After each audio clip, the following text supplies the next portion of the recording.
an overseas supporter of Friends of Flora who said, are you going to post this presentation on YouTube?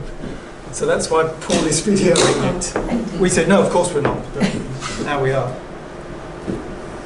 So,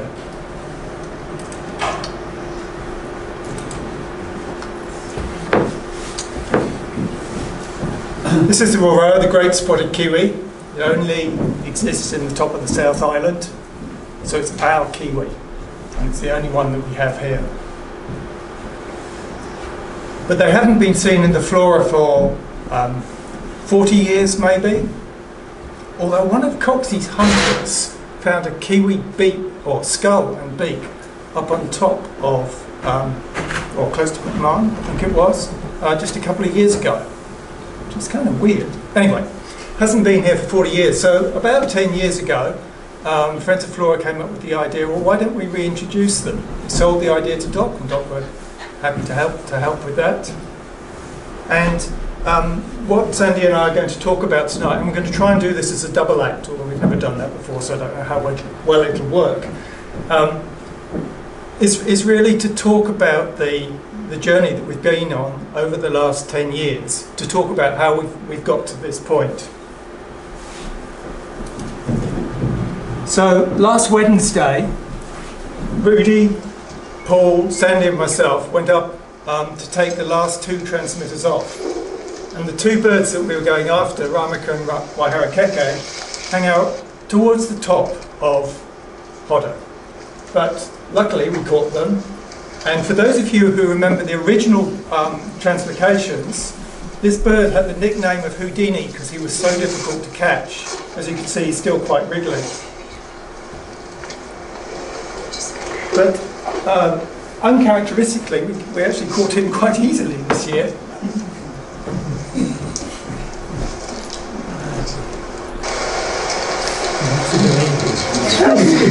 He's a bit pissed. Anyway, after a bit more tracking and a couple of failed attempts, we also caught up with his mate, Ramaka. She also, from the first translocation, had a nickname, and her nickname was Claudia, on account of those enormous claws. As you can see, they haven't got any bigger, any smaller over the last 8 years that she's been in the flora. So those were the last two transmitters to come off, and it's kind of a funny feeling, to be honest. So that evening, Sandy and I were enjoying a glass of wine and sort of reflecting on how we felt. And Sandy said, well, when we moved to Motueka in 2010 and we started on this journey, I would just never have guessed the amazing experiences we've had. It's been a privilege to work with these birds and to work with an amazing team of FOF volunteers for 8 years. And we've collected a few stories over that time, some of which we're going to share with you tonight. Stories, of course, require a cast. And here we have some representatives. Some of you will remember Des, who is here representing our sponsors. In his case, he walked the length of the South Island to raise money for the first translocation. We've got Chris looking happy there in the middle. That was back in the days when Chris did fieldwork. So representing Doc. And then on the right-hand side, we have Bill and Marianne, of course, representing all the volunteers, but also because Bill and Marianne have been involved in everything. And on the bottom, we've got the Kiwi cast. Well, that's the human Kiwis, the bird Kiwi cast. More of whom you'll hear later. Oh, it's been me. Falling asleep. Oh. No, it's you. Oh, I can go back to sleep. So this whole program was intended to. The plan was to bring adult Kiwi from areas in which there was not very much pest control to the flora, where there's lots of pest control, with the expectation that they would do better there than they were in their source site. But the source site had to have good Kiwi numbers because we didn't want to unduly affect the population at the source site. It had to be genetically suitable, And key, it had to be practical to take the birds from that place to the flora. So we did a number of source site surveys, six source site surveys, and then just sent a team in. Here we are at South Guland, and we'd sit around counting kiwi calls at night and trying to work out how many pairs there were and where they were, and looking at the practicalities of taking birds from those areas.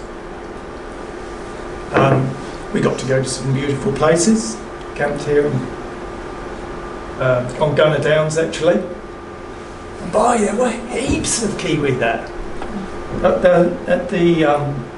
There was one spot I was just camped on a sort of low saddle between a forested valley and some muddy pools and tussock. It was just this saddle, and the birds were just coming up out of the forested valley like a motorway. There were just calls going off all around me. It was the most astonishing experience. We also got to go to some very beautiful places, of course.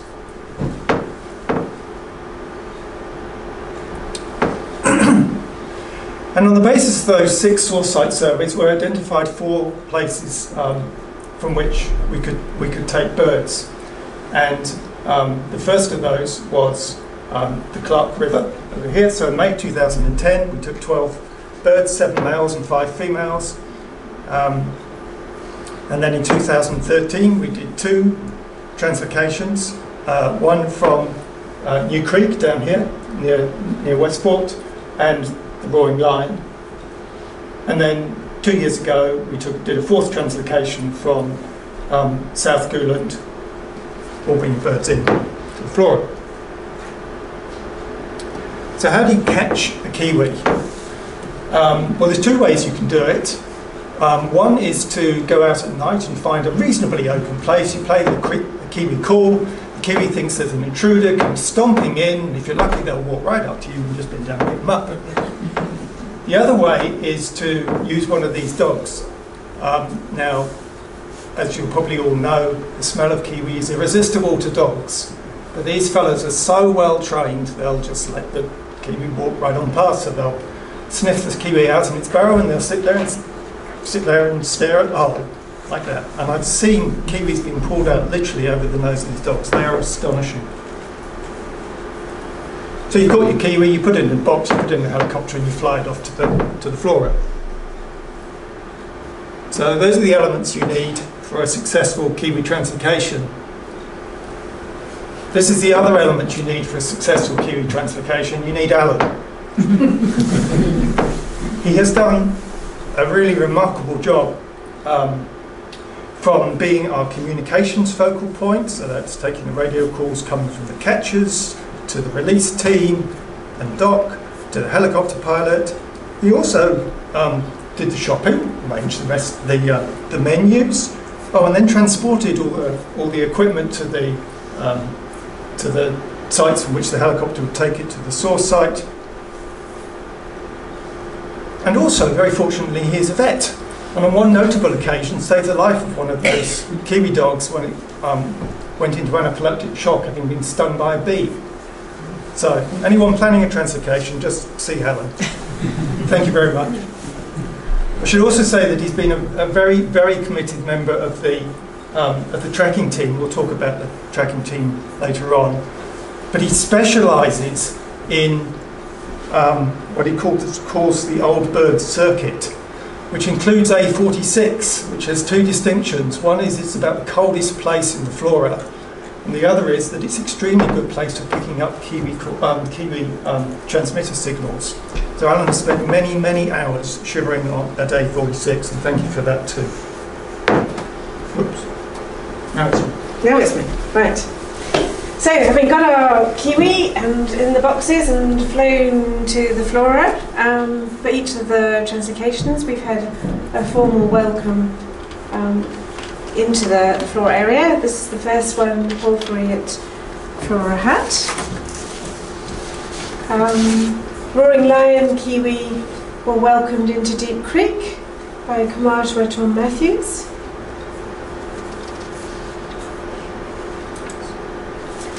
And And after the formal welcomes, the kiwi are released into pre-prepared burrows in the flora. That release process doesn't always go quite to plan. This was the last translocation we did from South Guland. And there was the formal porphyry for 2 kiwi at Flora Hut. And that night, Leslie, Sandra and I were staying at Flora Hut, and we were just pondering how many kiwi we were going to get tomorrow, trying to make plans. And we reckoned 4 would be great. We had a target of 12 for the whole translocation. We thought 4 would give us 6, we'd be halfway there, good progress. So we check in with Alan in the morning. 6 kiwi, yay! We're on the way. We go out trekking, a bit later, the message comes through, 8 kiwi. Well, that's fantastic, but releasing 8 kiwi in the afternoon is going to get a bit more challenging. We need more people. So Alan scurries around, he gets hold of Peter, drags him away from his spa pool. He claims he was painting it or something, but I don't know.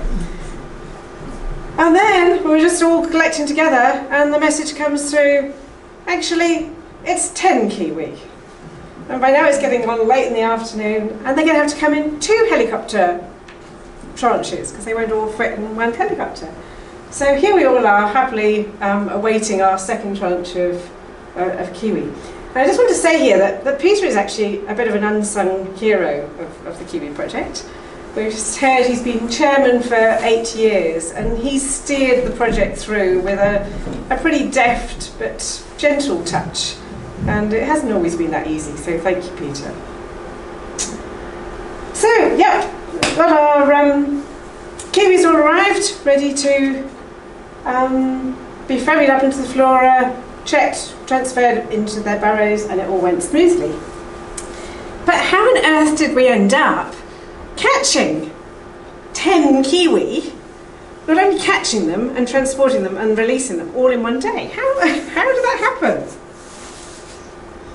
Well, it was a bit remarkable, really, because when the team went up to South Guland initially, the plan had been to have some kiwi for the porphyry. And the dogs were out there and they couldn't pick out any consistent scent, so the night catchers went out and they're calling away, and the kiwi aren't responding, nobody's catching anything.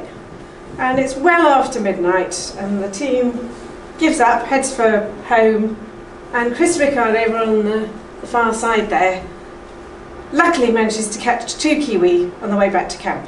Phew, that's all good. So Kamatua Andy Joseph, he flew in to bless the kiwi on behalf of Mana Whenua Kimoho. And when he got there, the team were explaining this terrible problem of catching the kiwi. And he said, oh dear, that's a problem. But leave it with me. I've got a solution. I have a direct line. He's a minister.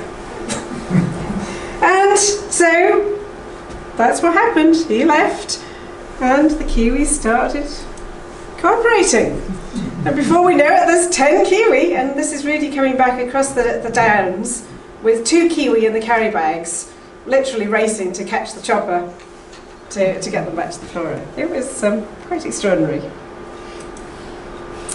Right, so we've got kiwi translocated into the flora, but we probably need some success measures.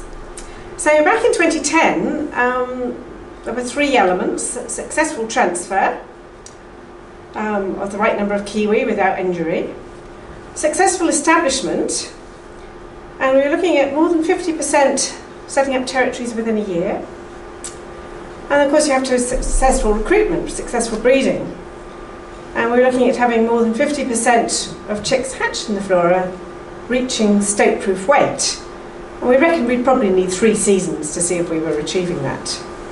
Oh, we were so naive.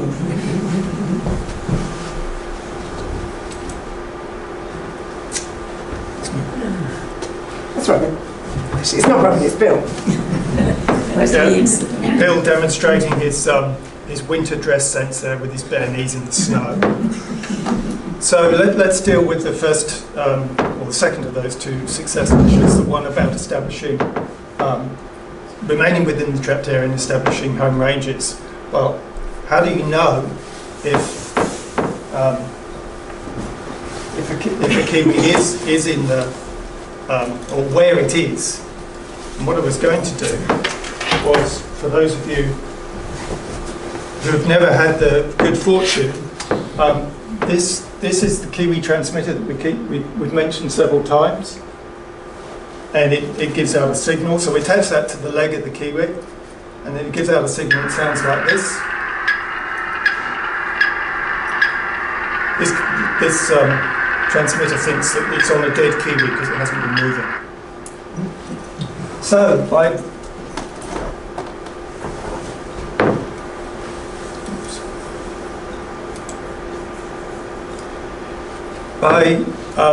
the idea is that you can pick up that signal using an aerial and you can work out where it's coming from. In order to do that, first of all, you need a team of keen people. And they then go to various places around, largely around on the trap lines, but around the flora area. And standing in one position here, they work out where the loudest signal's coming from, and it's somewhere along that line. And then they'll go somewhere else and work out where the loudest signal is. The third place, loudest signal. And the Kiwi will be somewhere where those lines intersect. So we know where it is. And we've done that 4,200 times over the 800 years of the project. The 8 years of the project. So each of those dots is colour-coded, representing a different bird. And of course you can see everything that's going on there. But just to make it a bit easier in case you can't, I'll just show you a couple of wee graphics here. So in 2010 we brought 12 birds from the Clark River, and here they are. The pairs in this case are the pairs from before they were translocated. So 2 dots, it's a male and female with the same colour. This is a father and son. Over the first 3 months after we brought them in, this is what they did. So one of them moved well outside the trapped area. That was the pink area. Of course, the trapped area is a lot bigger now, but that's how it was then. Only one of the pairs stayed together, and several of the others formed new partnerships. Over the next 2, so we brought that one back. We brought that bird back in a helicopter, quarter and brought back. Over the next 2 years, this is one bird disappeared, and this is what the others did. So it didn't really move very much. One died, except for this bird that's bouncing around there. That, for those of you who may remember, was Anawaka, and she was a handful. In fact, we had to enlist Chris to come and catch her because she ran so much we couldn't do so. Luckily, he managed it in his welly boots. So yes, Anawaka kept moving down into the Pierce, and but she came back because she bred, so we know she'd come back. Anyway, she then did disappear back into the Pierce and dropped her transmitter, so we don't really know what happened to her after that. In 2013, we brought in 12 birds from New Creek, so the original roaring lion birds now have all gone dark grey, and these are the new ones. And if you thought that the Clark River birds moved around, see what these ones did in the first 3 months. They were all over the place, and tracking that was the most challenging time for us. We then brought in the birds from roaring lion, and by comparison, well, 6 of the 8 hardly moved at all. Wonderful over the first 3 months.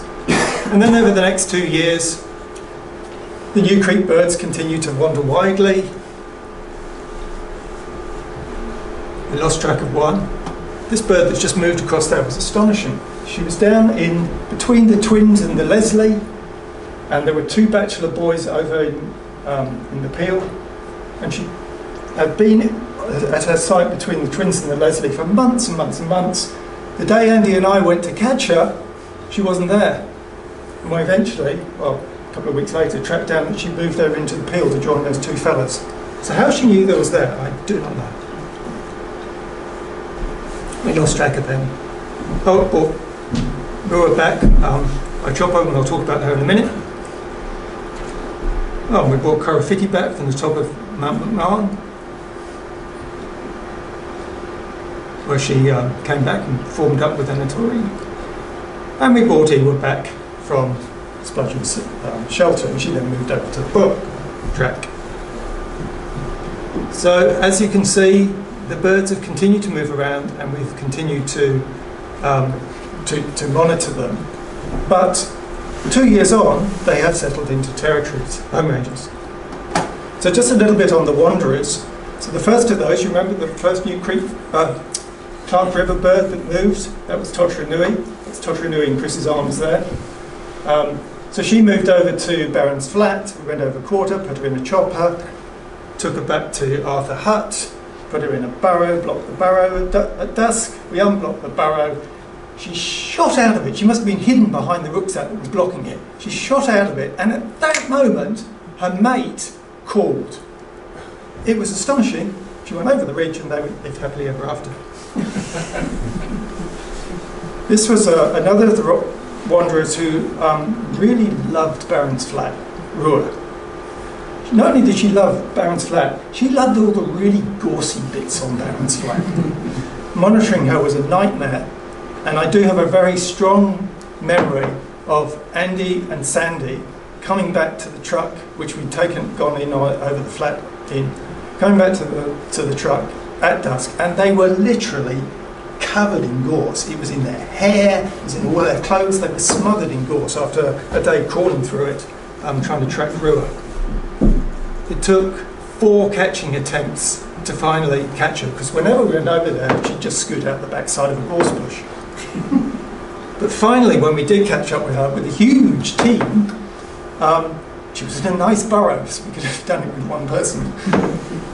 But the chopper couldn't land to bring her back. So we put her in a box. The chopper dropped a box, we put her in it, and stropped her on a long strop, and the chopper flew very, very slowly back to the flora. And we know that this worked because after we brought her back, the first thing she did was to start heading back towards Barron's Flat. But luckily, she encountered her mate from before the translocation en route. She booted out her mate's new partner, and they settled down. And we're almost certain that the bird in my left arm there is one of their offspring. The one in my right was translocated as a sub-adult. So the good news is, all this triangulation, all this tracking, we have established that they've settled into home ranges, and all 44 birds we brought in now we believe are settled.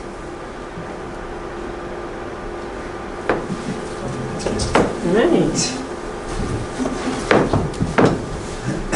It's Leslie and Veronica. So, monitoring Kiwi over 8 years does mean that you've got to catch them once a year, because the batteries and the transmitters only last a year. So once a year it's catching them to give them a health check and change transmitters. So catching them for transmitter changes requires a great deal of concentration, which Rudy is lots of. And the other great thing about Rudy, he has fantastically long legs and long arms, which come in really handy, as we shall see. So Aurora are notoriously flighty, so tracking them to burrow, you need to try and be as quiet as possible, which is not very. You find which burrow she's in, so there's no talking. Have a look in, have a feel, all the possible side entrances are blocked up. Robin's got quite long arms too, but not quite long enough. Just make sure there isn't a route. So Robin's gone around the back, giving her a little bit of prompting from the back side. Yeah. I just have to make sure there's a... And Rudy manages to pull her out. Yeah. Gently. What's he saying? How very bossy. Go ahead. Yeah.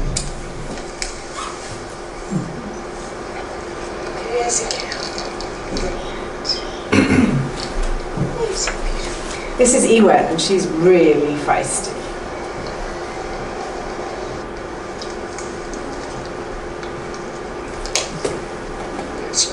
We hear her snapping her beak at us.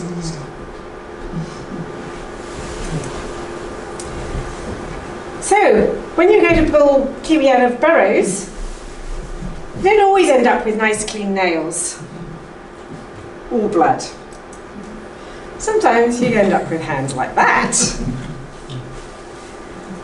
And sometimes you end up with a whole body covered in that. Mangaroko, this time, she was in a complete underground palace. Robin disappeared totally underground, caught the Kiwi, handed her out,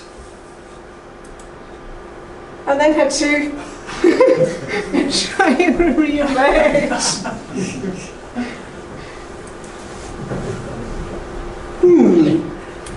Not easy.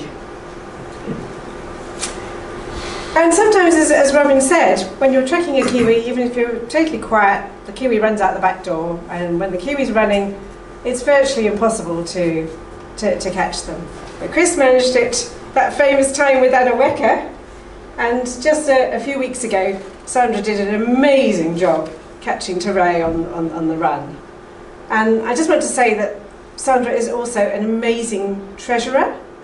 This Kiwi project has been pretty expensive, and we've had numerous different grants from all sorts of funding agencies running concurrently, all with different accounting and reporting protocols and requirements and procedures, and you've done a fantastic job. Thank you, Sandra.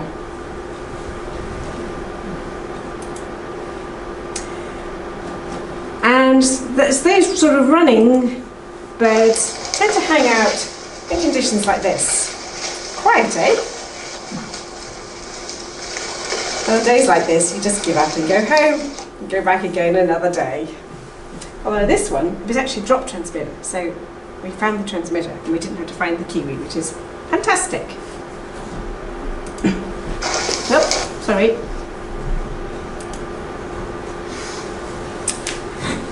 Now, people sometimes ask us about when catching Kiwi, whether they attack you. And they certainly don't attack you with their bill, because it's incredibly sensitive. Sometimes they'll stomp on you with those claws, or rake you on the way out. But their best defence is pooing on you, because it's bloody stinky. And Leslie is the queen of collecting Kiwi poo. They always seem to poo on her.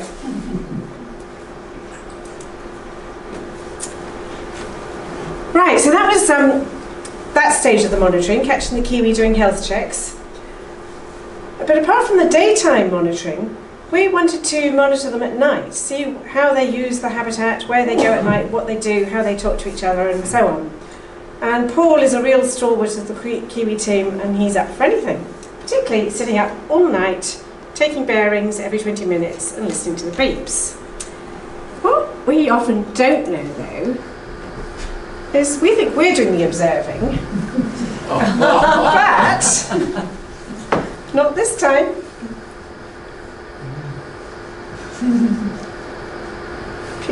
Paul's busy concentrating on counting the beeps. The record comes out.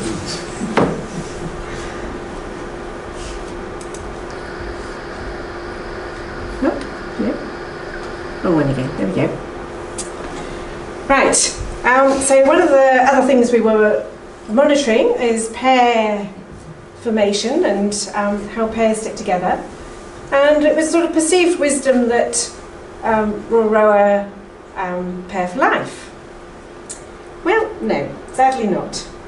This is Alaturi. He's a real cutie, and he's probably the most gentle-natured of all the Kiwi and Flora, and never runs. But he certainly went for the ladies. First mate was Pakawa, and she looks very grumpy. Then there was the infamous Anaweka. Her transmitter is in that picture, deep in the pierce. And it took Robin and I an hour from the point of having got within 2 meters to find that bloody transmitter. And it is actually in that picture.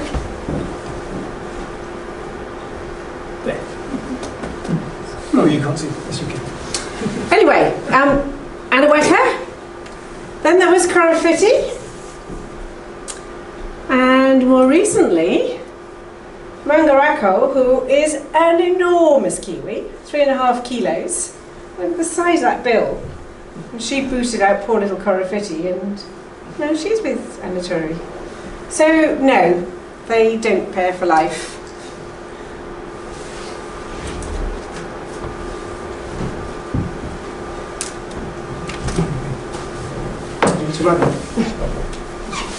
So the third of the success criteria was regarding breeding, and one of the, in addition to telling us where the bird is, the transmitter also gives out a series, from the series of beeps, gives us a message which tells us how active it has been for each of the last 14 nights. So on this plot here we see, first of all, the grey lines are the hours of darkness, so this is complete darkness. I forget what it's called, astro night, what they're called. Anyway, and this is sort of moderate darkness. That's just a bit dark. So the yellow is the male, the red is the female, and you can see that they're out, as we go through the winter, their hours of they're out foraging for all hours of darkness. But then at this point, there's a big drop off, and that's an indication that they've started incubating.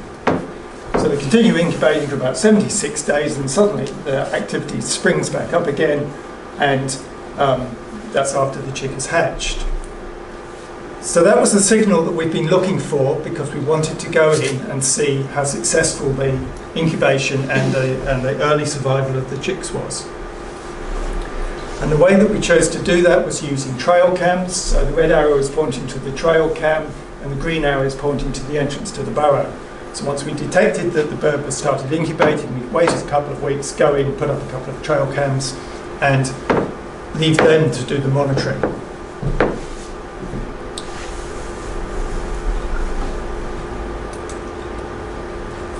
And they detect successful breeding. So this is a chick about for the first or second night after it's emerged from the nest burrow, which will be about a week after it hatched. As you can see, he's still very unsteady on his feet. But within a week, he's much more mobile, marching around. It's actually 9 days later. Into the nest burrow he goes.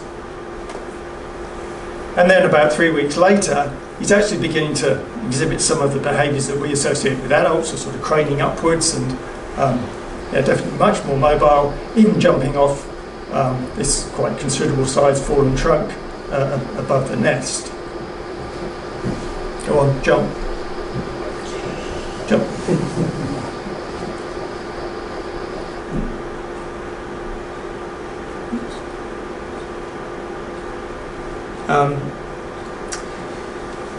We have also picked up some quite surprising results from the cameras. Do you remember I mentioned the bird that went over to Spludgeons, and we flew her back to Deep Creek, and she then made her way over to the bullet track?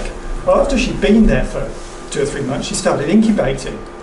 We thought, that's a bit strange, because we know, at that stage, we knew all the birds, they all had transmitters on, so how can she be incubating?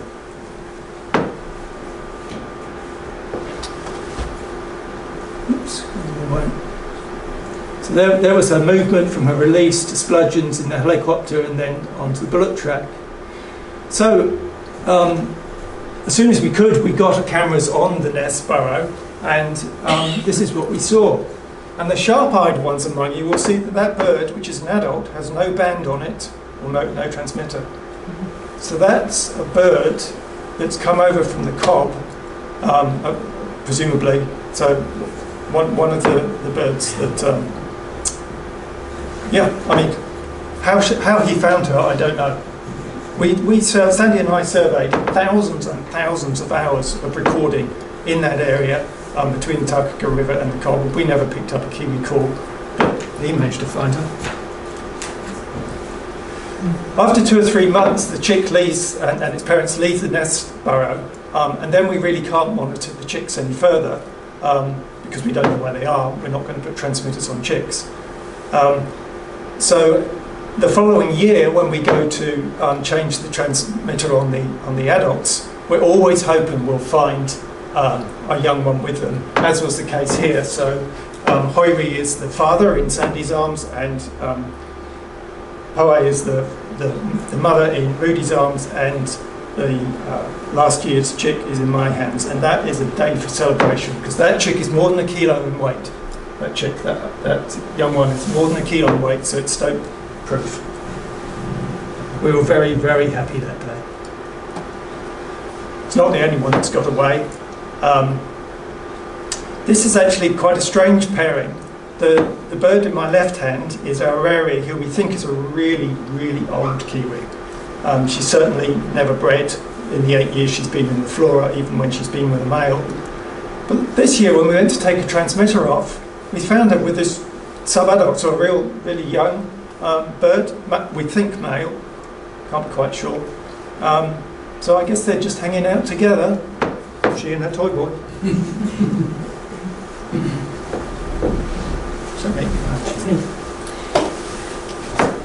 Right, so that's just a quick recap of those initial success measures to see how we're doing. Successful transfer, successful establishment, and successful juvenile survival. So, how did we do? On the translocation, we brought in 44 Kiwi with no injuries, and this is the only Roroa establishment project to have achieved the Kiwi Recovery Group's recommended more than 40 founders. So that's a big tick. Did they establish? Well, not within a year, as Robin showed us, but over the entire period, 86% of the Kiwi brought in are within the trapped area, although we have had to extend the trapped area quite a bit to keep up with them, and we had to bring 4 of them back. So that's pretty good, and they are all in territories now. We didn't have a success measure for whether they survived, but that's obviously quite important. We had 3 deaths, but they were all from natural causes. So 93% survival is very good. Now the recruitment one, that optimistic one of having 50%, more than 50% of chicks surviving to state-proof weight over 3 years. Well, in the first 3 years that we had Kiwi back in the Flora, we had 1 chick, and it didn't make it. So we failed on that measure. But that was probably a little bit optimistic. Back in 2010, we really didn't know a whole lot about Roroa ecology and biology, and we know a lot more now. And over the 8 years, from the chicks, the Kiwi that we've monitored, and they haven't all had transmitters on for all of that time, but we know we've had at least 27 chicks hatch, and probably a whole lot more than that. And we know that at least 5 of those 27 have got away, and possibly as many as 12, which is still a good deal less than that 50%. And I think that just goes to show how little we actually knew at the time, and that's a very good result. 3 deaths, 5 to 12 newbies. Very, very slow, but definitely heading in the right direction. And I'm claiming that as a success.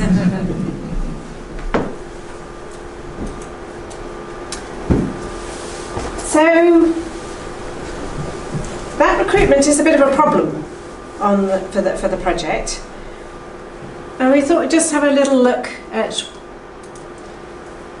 the reasons for that. And of course, it's stoats. This is Anatori's chick. This is a huge mangaraco.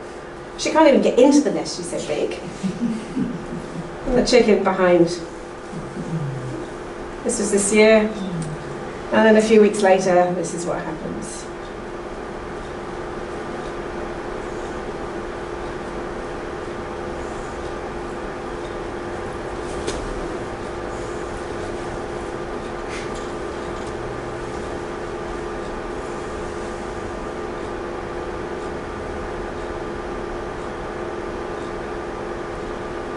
And when you see how fast they move, any Kiwi chick just doesn't stand a chance. They're just so vulnerable. It is demented. So unfortunately it is stoats, and even with that huge trapping network, 10,000 hectares and 1080, we're still losing Kiwi chicks to stoats. And the other element is that we had those 29 chicks, whatever it was, but that's actually not a whole lot. So we're not getting a very high proportion of eggs hatching. And one of the reasons for that is Weka. A very high proportion of the nests have Weka attacks, and they just keep coming back and harassing the male time and time again. At this particular nest, it was 30 minutes constant harassment. And inevitably, with all that messing around, the egg gets broken. And that's the end of that.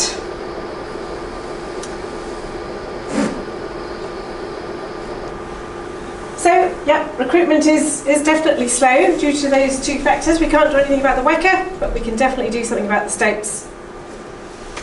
And that's what we need to keep doing. But one of the really good things, going back to a more positive note, is that all this nest cam work has enabled us to learn much more about the breeding biology of Roroa. So the male is in the nest during the day, and then the female comes and takes over, and he goes off.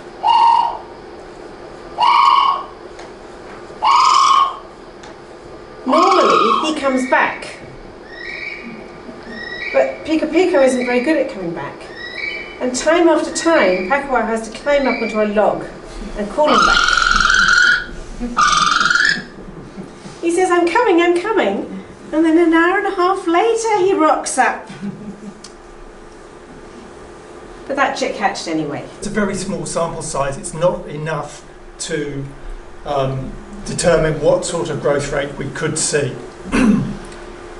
What we have done is to contribute or to combine all the data from the flora with other projects that have monitored Roroa, and that enables us to do a sort of meta-analysis which can tell us about the growth rate. So what we need to know is the productivity. So that's being defined as the number of pairs that have a chick that hatches in a year. And then we look at the survival of adults and sub-adults and chicks. And when we do that, we find, when we combine with all those other projects, we find we've actually got a huge number of data. So 303 potential breeding years, so that's pairs that have been monitored through a breeding season. A quarter of those data come from the flora, so that's a fantastic contribution that we've all made. In terms of the number of survival years of the 3 age cohorts there, for adults, there are over 1,000 years of transmitter data. You think, well, that's a big number. But we need that huge number because the survival of adults is so high. The life expectancy for adult Roroa now is 58 years. So their annual mortality rate is, 1 point something percent, I think it is. So that's why we need so many years data. Not bad, 13% from the flora. Sub-adults, so those are birds up to about 4.5 years old. Haven't got so many data, and very few from flora. And chicks, only 12 years, but we made a significant contribution there. Those data can all be taken, put into a life table model, and out pops the answer we've all been waiting for, 5.7%. So in areas that are managed, and nearly all of these areas from which data were collected have had both 1080 and some degree of trapping, in those sites we could expect to see an annual growth rate of 5.7%. Well, that's pretty good. That's amazing. That would save the species.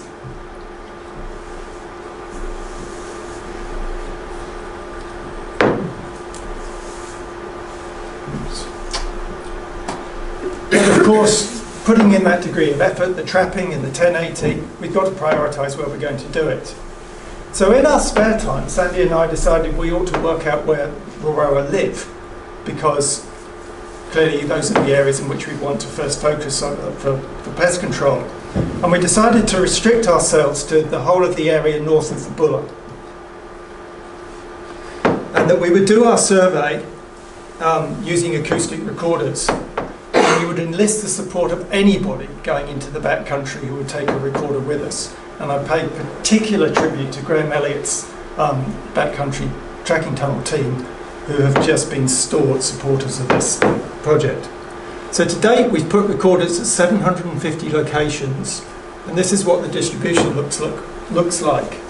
So the red spots are areas in which a recorder picked up a Kiwi call, and the black spots are areas, locations in which we had a recorder but it didn't pick up a call.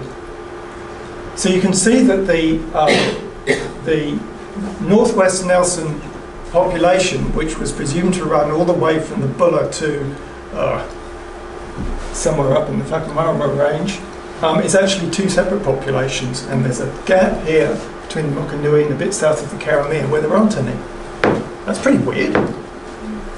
We have no idea why that is, but it is something we need to consider when considering where to do pest control.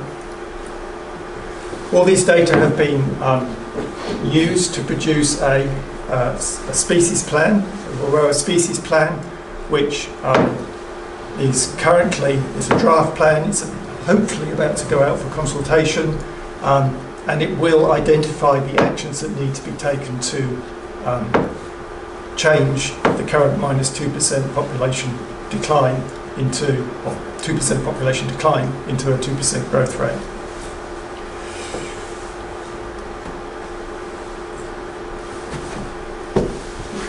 Right, we're nearly there. I'm very conscious of the time. Just to finish up, one of the spin-offs from the project that we didn't really think about at the beginning was the potential for advocacy for Roroa and Friends of Flora from the Kiwi, and particularly from the NESCAN videos. And this one has been the most popular video we've posted on Facebook. It's had something like 6,000 or 7,000 views. I probably won't run through the whole thing because it is quite lengthy, but it features poor old Anaturi. Let's try and get out of that. Oh, you can't make it. Who put that egg down that hole? It's a ridiculous place.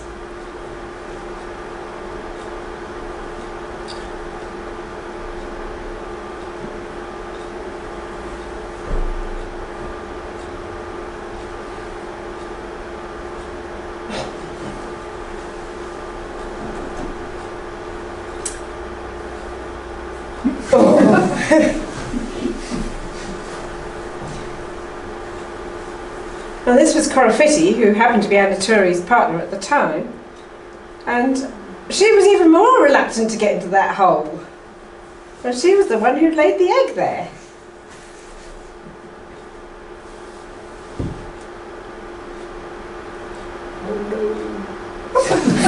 Finally!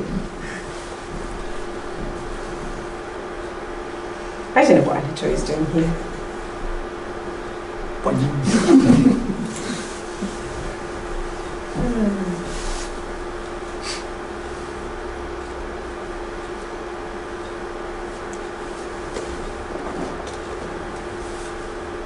It's very unusual that we actually get to see both adults in a video together. It's normally just one or the other, or changing over. So we could tell something was afoot when the two of them are hanging around a little bit anxiously. And then we discovered the reason why. And obviously the chickie had found a back door that didn't involve jumping up a metre.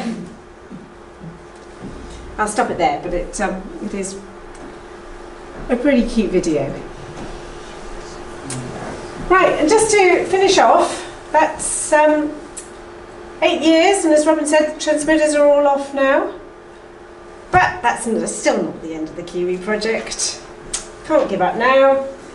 But we're switching to long-term monitoring using the acoustic recorders, and just the last couple of months we've put out a network of about 22 stations around the flora, and we're getting the baseline call count rate, and we'll be able to repeat those surveys and make sure that we've still got Kiwi in the flora and get some idea of trends. So that's where we're headed in the future. And I'd just like to leave you with a thought. We've all heard of biodiversity hotspots, and Flora's definitely one. But this lady, Sylvia Earle, came up with the idea of hope spots, which I think we all need. And she defined them as special places around the world where conservation work has ecological, cultural, or community importance. And I reckon that thanks to Friends of Flora, the flora is a hope spot.